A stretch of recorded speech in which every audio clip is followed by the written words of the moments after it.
First fill up. Today is an interesting one. I don't know how to express my emotions on this, but as you can tell by the title, I did something kind of awesome, but kind of stupid at the same time. But I don't give a damn, my friends. Let me introduce you to my latest car. Got rid of the Audi.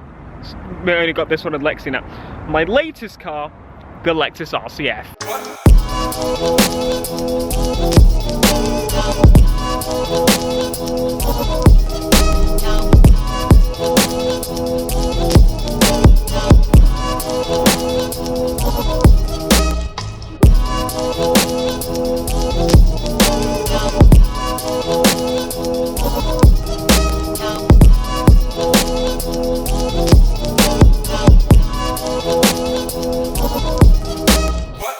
Guys, right behind me is my brand new Lexus RCF. Well, I say brand new, it's not brand new, it's actually a 2015 model if you want to know.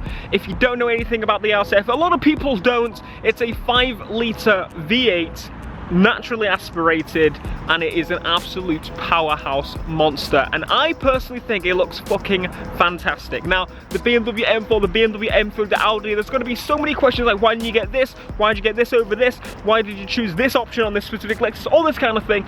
But I'm going to go over that very quickly. For the majority of the stuff that people will be asking, there's a lot of stuff to tell you, but for this video, I'm going to kind of keep it basic. First thing people will say is, Theo, what happened to the Skyline? Where's the Skyline? Well, you're never gonna buy a Skyline now. Just to let you know, this cost me, if you didn't know, about 36 grand, all right? 36 grand. And the reason I'm telling you the cost of the car, usually I wouldn't tell you, is because you can find this out on your own. This was actually the exact car that Car Throttle posted an article on saying that it was 36 grand and depreciation hit it hard. Now again, it's gonna depreciate even more, but this is for the first time gonna be a car that I really am planning to keep and upgrade. I'll speak more about that in the future and later in the video. But let me just give you a quick search. Let me do the job for you. If you search up an R34 GTR, not GTT, these are the prices.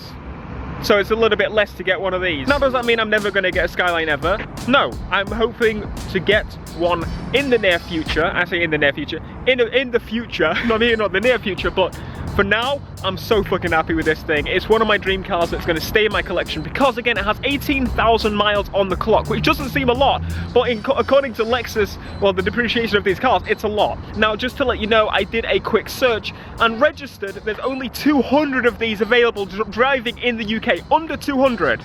So that's why you never see them. Now, a lot of you will know that I wanted a blue one or something that isn't black. I've mentioned on many occasions I don't really like black cars. Well, that's going to change, friends, but I decided to get this for multiple reasons. Now, the deal I bought it from wasn't Lexus themselves, but it does still have a Lexus warranty or that kind of thing. The main reason I wanted this car is it doesn't have the torque vectoring differential.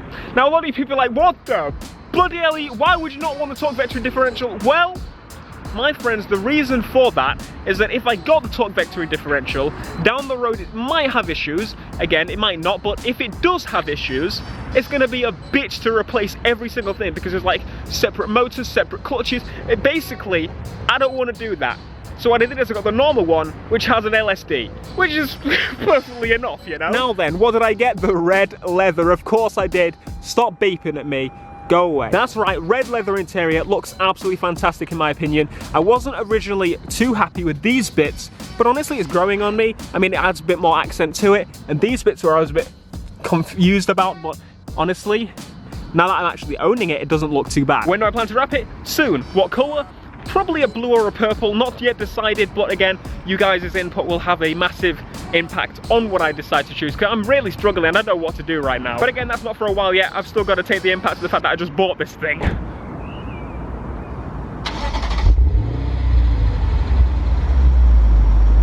Now, I've done a bit of research. This is the first time I actually did proper research on the car, other than the fact that the Audi RS4 had like a unit in there, like a nav, and it was basically quite, you know, added by £1,000 onto the value of the Audi. This I did quite a bit of research on, and obviously the torque vectoring differential is one thing I didn't really want. I mean, it would have been nice, but to replace it down the line or mess with it down the line, which is what I plan to do, it would be better to have no torque vectoring differential and go with a normal LSD.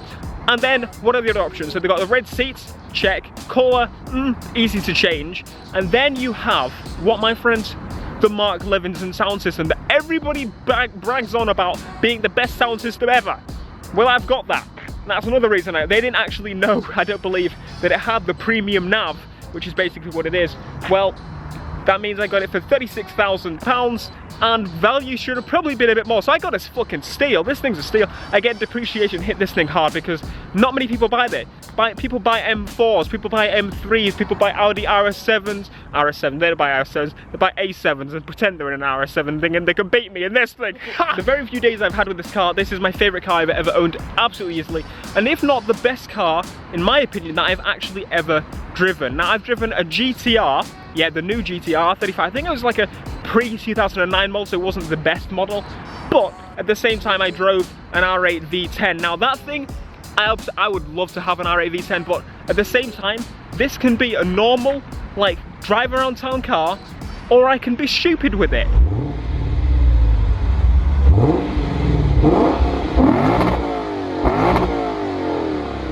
Now, I really want to customize a car. I haven't properly done it yet. I haven't done a lot of stuff myself, and that's all going to change with this thing right here. Now, you're probably going to say there isn't many options, all that kind of thing. I've done my research and I already know a bulk of stuff I want to do. Again, is it going to happen straight away? No, because it costs 36 fucking grand.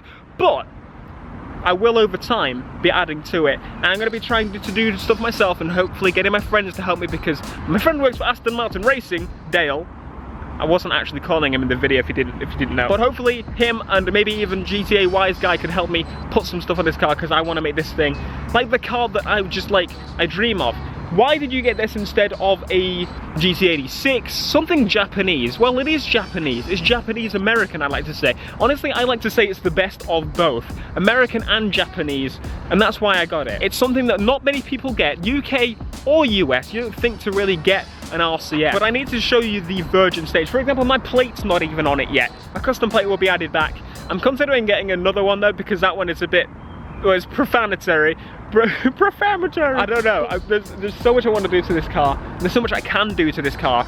It's literally, as I said, a Japanese-American hybrid. It's the combination of best of both, in my opinion. I didn't want to get a BRZ GT86 FRS. I didn't want to get a Miata. I didn't want to get any other versions of the MX-5. I didn't want to get a 350Z, a 370Z, a GTR, well, an R35 GTR. They're kind of overdone. As you know, I mean, my first car was Lexus. The reason behind that, my dad had Lexus. I fucking loved it, and I just had to at some point go with a Lexus. And after all my research and digging around for a car that could just be absolutely perfect for right now, this is out of my budget, but I set a decent budget and it just came out with that.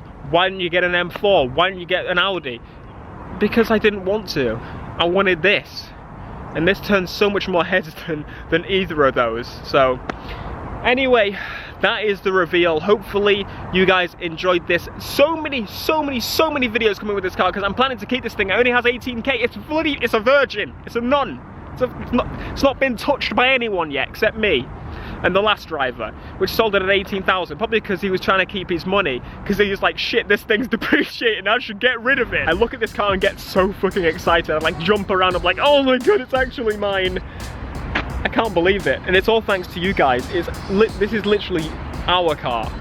Just don't like get in it without my permission and drive off. It's registered to me, but it's our car. We've created this, and we're going to evolve this car so much over the time I'm going to own this thing.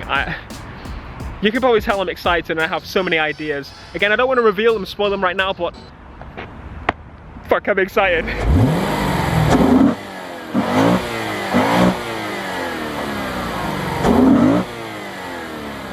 Obviously, a lot of people will be curious, like, how did you get this? You've bought so many cars, like, what happened? I've still got the old Lexi, I've got this new Lexi, but I actually got rid of the BMW and I got rid of the Audi. I just had, you know, those were steps. They weren't waste. They were steps to try all-wheel drive, V8, to try BMW, try German, we've tried Japanese, the Lexus. Basically, I've just come back to a combination of all of the cars I've actually owned in one package, in my view. That's how I'm looking at it. They were all steps. Obviously, I had to build up no claims for something like this, because this is bloody 5-litre V8 ridiculousness.